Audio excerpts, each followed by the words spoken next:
बहुत सारी महिलाओं की कंप्लेन होती है कि उनके लिए हेयर वॉश ट्रिक काम नहीं कर रही है। तो मैं आज इस वीडियो में आपके साथ कुछ बातें ऐसी शेयर करने वाली हूं जो कि अक्सर महिलाएं हेयर वॉश ट्रिक के दौरान कुछ ऐसी गलतियां करती हैं जिसको उनको अवॉइड करना चाहिए, क्योंकि ये गलतियां कहीं ना कहीं आपकी प्रेगनेंसी को रोकने नहीं देती हैं। प्रेगनेंसी रुकने में काफ़ी ज़्यादा परेशानी होती है। वीडियो काफ़ी इन्फॉर्मेटिव है, प्लीज़ शुरू से लेकर लास्ट तक ज़रूर देखिएगा। नमस्कार दोस्तों, मेरा नाम हर्षिता वर्मा है और आपका मेरे चैनल ट्विंस माय वर्ल्ड पे बहुत बहुत स्वागत है।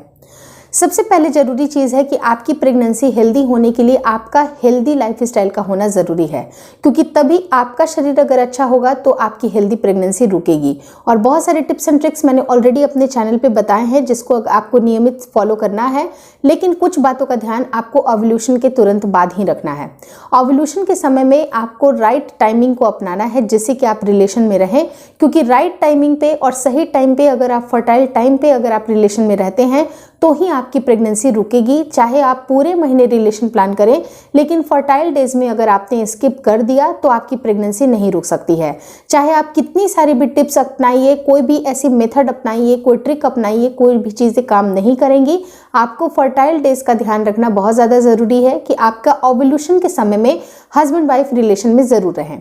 दूसरी इंपॉर्टेंट चीज़ क्या होती है कि ओव्यूलेशन का जो फेज़ होता है वो जनरली 2 से 3 दिन तक ही चलता है। अगर एक दिन की अगर मैं बात करूं तो महिलाओं के शरीर में एक दिन अंडा जीवित रहता है, लेकिन जो हस्बैंड के सेल्स होते हैं वो 3 से 4 दिन तक जीवित रहते हैं। इसलिए मान के चलना चाहिए कि ये जो इंपॉर्टेंट टाइम होता है आपका 13वां से 14वां दिन, तो वो बहुत इंपॉर्टेंट होता है, लेकिन उसके 2-3 दिन पहले से लेके 2-3 दिन के बाद तक भी आपको रिलेशन प्लान करना चाहिए।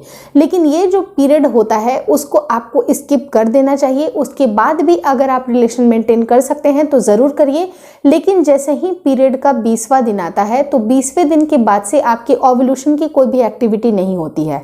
हालांकि अगर महिलाओं की ओव्यूलेशन बिल्कुल सही समय पे है तो 13 से 14वें तारीख तक ओव्यूलेशन हो जाता है, लेकिन अगर किसी महिलाओं को लेट ओव्यूलेशन हुआ या चांसेस हैं कि लेट ओव्यूलेशन हो सकते हैं मे बी उनकी मेंस्ट्रुएशन साइकिल को देख के, तो 10 से लेके 20वें दिन को काफ़ी ज़्यादा फर्टाइल माना जाता है। मे बी किसी को 17वें दिन आ सकता है, 18वें दिन आ सकता है, तो आपको उस हिसाब से ही रिलेशन प्लान करना चाहिए। लेकिन जैसे ही पीरियड का 20वां दिन आता है, एक जनरल जिनकी नॉर्मल जिनकी पीरियड साइकिल है उनकी मैं बात कर रही हूँ कि जिनकी पीरियड साइकिल बिल्कुल 28 से 30 तारीख तक चलती है, जो कि बिल्कुल हेल्दी साइकिल है, उसकी मैं बात कर रही हूँ। लेकिन आपको ये समझने की ज़रूरत है कि जब अगर आपका ओव्यूलेशन के टाइम पे आपने रिलेशन रखा और पीरियड के 20वें दिन के बाद से आपको हेयर वॉश बंद करना है। अब ओव्यूलेशन के समय से ही आपको बंद नहीं करना है, क्योंकि ओव्यूलेशन का और हेयर वॉश का कोई कनेक्शन नहीं होता है, लेकिन हेयर वॉश का कनेक्शन होता है आपकी इम्प्लांटेशन से। अगर आपकी इम्प्लांटेशन के दिनों में, इम्प्लांटेशन का मतलब होता है कि जो महिलाओं के शरीर में जो बन रहे जो अंडे हैं अगर वो फर्टिलाइज हो गए, उसके बाद वो नन्हे से जायगोट का उसने रूप धारण कर लिया, तो उसके बाद बारी आती है कि महिलाओं की जो यूट्रस होती है वहाँ पर उसकी दीवार पर चिपकने का काम होता है। जब वो चिपकता है, सक्सेसफुल इम्प्लांटेशन उसी को बोलते हैं, और ऐसी केस में हेयर वॉश करना आपके लिए नुकसानदायक हो सकता है। और ये शुरुआत होती है 20वें दिन के बाद से, इसलिए बोला जाता है क्योंकि उसके बाद से इम्प्लांटेशन का काम शुरू होता है।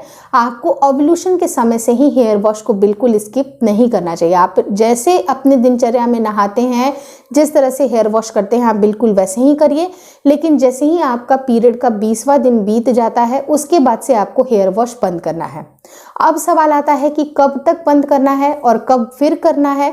तो देखिए, कब तक आपको बंद करना है, जब तक ये कंप्लीट जो पीरियड का साइकिल है वो कंप्लीट ना हो जाए।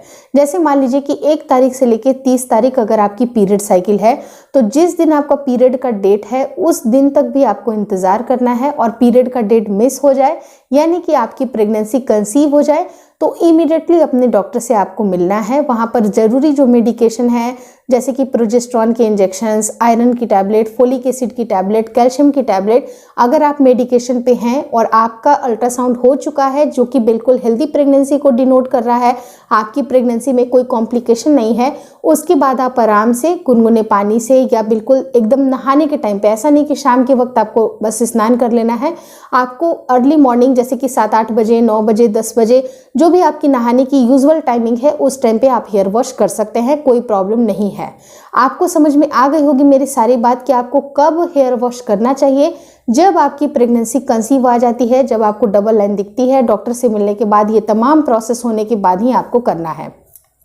अब देखिए हेयर वॉश करने की लॉजिक होती क्या है कि इम्प्लांटेशन के दिनों में अगर आपके हार्मोन डिस्टर्ब होंगे, हेयर वॉश की वजह से बहुत सारे हार्मोन डिस्टर्ब होते हैं।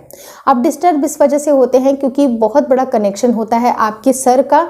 पिट्यूटरी ग्लैंड जो होती है वो आपके सर के निचले हिस्से में पाई जाती है और उस टाइम पे आपके हार्मोन्स डिस्टर्ब होने का काम वहीं से शुरू होता है। अगर मान लीजिए कि आपकी बॉडी की जो तासीर है, अगर आपने तुरंत उस तासीर को चेंज कर दिया, जैसे कि अगर आपको पता है कि विंटर का समय चल रहा है तो उस टाइम पे आप थोड़ा सा हेयर वॉश को अवॉइड कर सकते हैं। और खास करके इम्प्लांटेशन के दिनों में भी आपको हेयर वॉश बिल्कुल अवॉइड करना चाहिए, क्योंकि अगर आपके हार्मोन में तेजी से बदलाव आएंगे तो मे बी आपके मिसकैरेजेस के चांसेस या फिर आपको प्रेगनेंसी ना ठहरने की भी प्रॉब्लम आ सकती है। तो उस तरह के रिस्क आपको क्यों लेना। अगर आप बहुत दिनों से ट्राई कर रहे हैं, कोशिश कर रहे हैं, काफ़ी एफर्ट्स लगा रहे हैं, तो आप थोड़ा सा अवॉइड कर लीजिए। ये 10 दिन ही आपको अवॉइड करना है बेसिकली, यानी कि पीरियड के 20वें दिन से लेके जिस दिन आपका पीरियड का डेट आ जाता है। अगर मान लीजिए कि अनफॉर्चुनेट किसी के साथ ऐसा हो जाता है कि उनकी पीरियड आ गई, उसके बाद ये पीरियड ओवर होने के बाद जो आपका जो 5 दिन तक जो आपका पीरियड चलेगा, उसके बाद जो नॉर्मल आप हेयर वॉश करते हैं उस हिसाब से हेयर वॉश कर सकते हैं। डॉक्टर से मिलने के बाद ही, पूरी मेडिकेशन लेने के बाद ही उसके बाद आप हेयर वॉश कर सकते हैं। मुझे लगता है इस वीडियो में दी गई जानकारी काफ़ी आसान लैंग्वेज में समझाई गई है, आपको समझ में आई है। फिर भी अगर स्टिल कोई कन्फ्यूजन रहती है तो इस वीडियो के नीचे कमेंट करके ज़रूर बताइएगा। अगर इस वीडियो में दी गई जानकारी अच्छी लगी तो प्लीज़ लाइक कर दीजिएगा। चैनल पे नए हैं तो चैनल को ज़रूर शेयर और सब्सक्राइब करें और मुझे इंस्टाग्राम पे और फेसबुक के पेज को लाइक करना बिल्कुल ना भूलें। Thank you so much for watching Twins My World.